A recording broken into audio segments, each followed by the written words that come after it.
भारत के लिए सुरक्षा चुनौतियां तेजी से बदल रही हैं, इसीलिए वायुसेना में भी बड़े बदलाव की ज़रूरत है। ये कहना है भारतीय वायुसेना प्रमुख RKS भदौरिया का।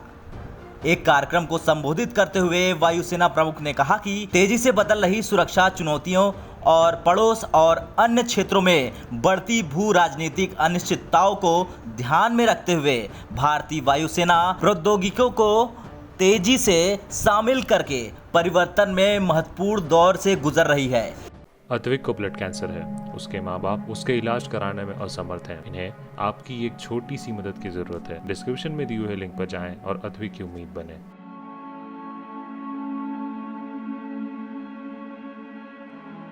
एक सवाल के जवाब में उन्होंने कहा कि 2022 तक वायुसेना में 36 राफेल विमान शामिल कर लिए जाएंगे।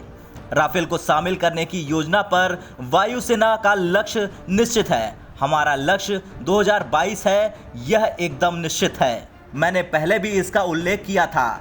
1 या 2 विमानों को छोड़कर कोविड संबंधी कारणों से थोड़ी देर हो सकती है, लेकिन कुछ विमान समय से पहले आ रहे हैं। इसीलिए राफेल को शामिल करने की योजना पर हमारा लक्ष्य एकदम तय है। संचालन की योजना पर जैसे कि आप जानते हैं, हम पूरी तरह तैयार हैं। इसीलिए समय से संदर्भ में हम एकदम समय पर काम पूरा करेंगे। RKS भदौरिया ने वायुसेना अकादमी में संयुक्त स्नातक परेड यानी CGP को संबोधित करते हुए कहा कि हमारे अभियानों के हर पहलू में टेक्नोलॉजियों और लड़ाकू शक्ति की जितनी तेजी से समावेश हो रहा, उतना पहले कभी नहीं हुआ। उन्होंने कहा, यह मुख्य रूप से हमारे पड़ोस और अन्य क्षेत्रों में बढ़ती भू राजनीतिक अनिश्चितताओं के अलावा हमारे सामने मौजूद अभूतपूर्व और तेजी से बदल रही सुरक्षा चुनौतियों के कारण है।